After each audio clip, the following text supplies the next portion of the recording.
मुझे लगा women safety पे भी नहीं लगा है कि काम हुआ है अच्छे से। हमारे अकेले चुनने से तो होगा नहीं, पूरा देश जिनको चुन रहा है मुझे भी मजबूरन उन्हीं को चुनना पड़ेगा। तो आपका क्या कहना है? हमको क्या कहना है, बोलिए आप। और तो एक गोपनीय मतदान है और वो तो मेरे ऊपर डिपेंड करता है, आप नहीं डिपेंड करेंगी। और योगी जी की बात करें, जिस संस्कृत की उन्होंने बात किया है, ये लोग बात करते हैं श्लोक का कोई ना कोई श्लोक बोल देते हैं, उससे काम थोड़ी ना चल जाएगा। हमको क्या कहना है, बोलिए आप।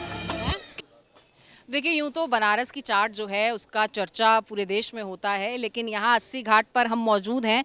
एक खास चाट यहाँ पर तैयार की जा रही है। क्या नाम है आपका? गीता।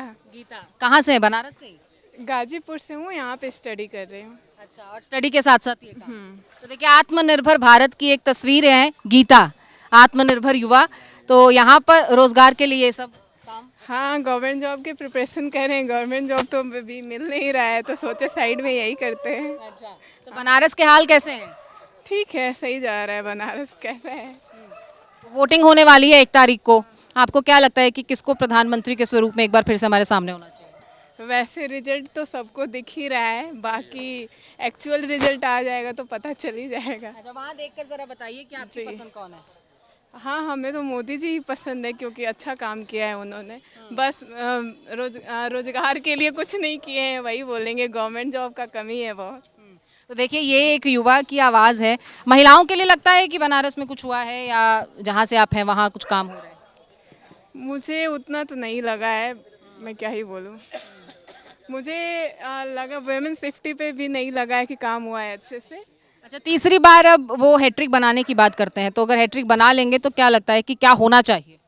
जैसा कि हम लोग होप कर रहे हैं, बहुत सारी चीज़ें अच्छा होने वाला शायद। जैसे कि रोज़गार में भी बोला गया है बढ़ावा होगा, फिर ये वुमेन्स के लिए भी बहुत काम करने के लिए बोला गया। अब देखते हैं कितना होता है काम। बिल्कुल, ये देखना होगा। तो परख भी रहा है युवा कहीं ना कहीं। आप बनारस से हैं? हाँ, 10-12 साल से तो यहीं हूँ, चूँकि कहीं नौकरी अभी लगी नहीं, जाने के अवसर नहीं मिल रहे हैं।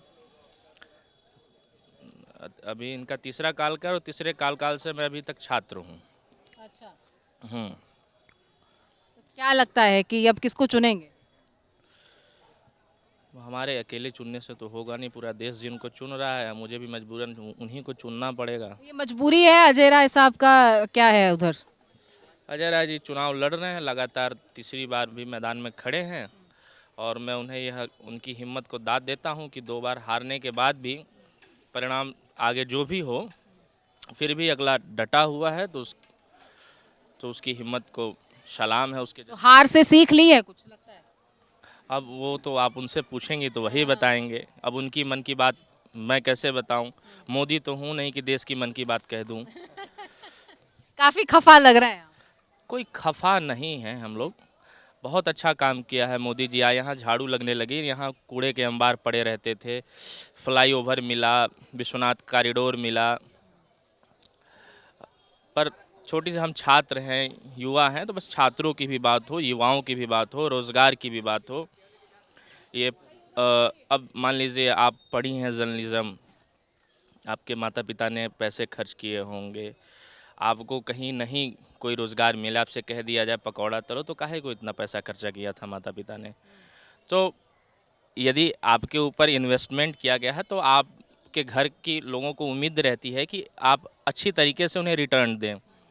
अब किसी के पीछे 2-4-5 लाख खर्चा किया हो घर परिवार ने, वही पकौड़ा तलने की बात हो, तो उससे बढ़िया वो पहले से ही तलता। इतना इन्वेस्टमेंट, वो 5 लाख पकौड़े में इन्वेस्टमेंट करता तो आज उसका पकौड़ा देश के विदेश तक पहुंचता। तो थोड़ी सी सोचने वाली बात है। तो आपका क्या कहना है? हमको क्या कहना है, बोलिए आप। क्या बोलिए आप। किसको वोट करें? कौन नेता पसंद है? नेता मोदी जी क्यों?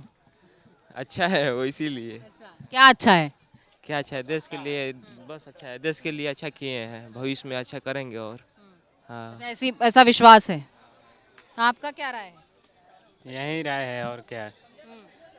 थोड़ा सा नौकरी वोकरी का दिक्कत है, बट देखिए क्या होता है। अब की फिर तो वहीं लग रहा है कि निकल जाएंगे, और ऐसा ही।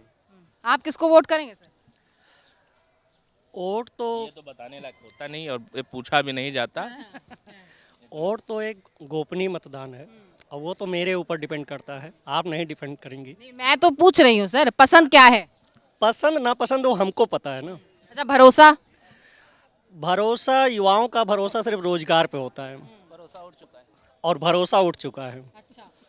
क्योंकि रोजगार की बात कहीं नहीं होती है।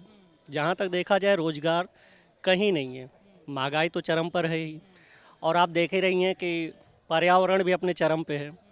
तो इस पे पर्यावरण पे किसी के भी संकल्प पत्र में कहीं से उल्लेख नहीं है। गर्मी दिन प्रतिदिन बढ़ जा रही है, बेरोजगारी भी उसी में चरम पे चल रहा है, और सरकार कहीं से भी रोजगार की बात नहीं करती है। जी, मेरा भी वही है। मैं भी एक स्टूडेंट हूँ और मेरा नाम संदीप मुखर्जी है। सारे हाँ, ये भी संदीप उपाध्याय, मैं संदीप मुखर्जी। सब चीज़ सही है, लेकिन बस एक जो युवा का उम्मीद है कि रोज़गार आएगा, सब युवा भटक रहे हैं। बस युवा खुश नहीं है इस सरकार से। योगी जी भी, आप अपने आप को सबसे अलग बोलते हैं, किस बात से अलग हैं? रोज़गार है ही नहीं, बस यही। युवाओं के बनारस में विकास हुआ है? विकास अलग चीज़ है, लेकिन आप शिक्षा का क्या विकास है? शिक्षा के अगर देखा जाए तो बिल्कुल भी विकास नहीं दिख रहा है। जिस हिसाब से तो इतनी यूनिवर्सिटी कॉलेज हैं वहाँ पर, प्राइवेट खुल रही हैं और उसमें इतने ज़्यादा पैसे लग रहे हैं। बीएचयू जैसे संस्थान में फीस दिन प्रतिदिन बढ़ती जा रही है। अब कहाँ से आएंगे? हर बच्चा तो दिल्ली में सर्वाइव नहीं कर सकता ना। ये एक हब है पूरे पूर्वांचल के लिए बीएचयू। यहाँ के हर दिन फीस बढ़ रहे हैं। और योगी जी की बात करें, जिस संस्कृत की उन्होंने बात किया है, ये लोग बात करते हैं, श्लोक का कोई ना कोई श्लोक बोल देते हैं, उससे काम थोड़ी ना चल जाएगा। उसको तो आपने आज तक एक नियुक्ति नहीं निकाला है। बनारस में जितने भी संस्कृत विद्यालय महाविद्यालय हैं, संपूर्णानंद की स्थिति है वो खस्ता है। देखा जाए उस पर कोई काम नहीं है, सिर्फ एक मंत्र को लेकर के बोल के ट्यूट करके ही चल देते हैं। तो उससे से काम थोड़ी चल जाएगा। अगर शिक्षा को बचाना है तो आप संस्कृत विद्यालयों का उद्धार करें। प्रचार और अधिक हो रहा है, प्रसार नहीं हो पा रहा है, तो जरूरी है प्रसार का। बस विपक्ष नहीं मजबूत है। तो देखिए सिर्फ कागज में विकास नहीं बल्कि धरातल पर वो दिखे। और शिक्षा जो है वो और महंगी होती जा रही है, रोजगार की कमी है। ऐसे में युवाओं की, नौजवानों की जो नाराज़गी है वो जायज़ है और इसी नाराज़गी को वो बड़े हक से बयान भी करते हैं। उम्मीद है कि आवाज़ पहुंचेगी और फिर यहाँ बनारस में जिस चीज़ की ज़रूरत है, फिर चाहे वो शिक्षा जो बेसिक हक है हर किसी का, चाहे वो नौकरी की बात हो, चाहे वो साफ़ सफाई की बात हो, हर तरीके से विकास जो है वो बनारस का हो।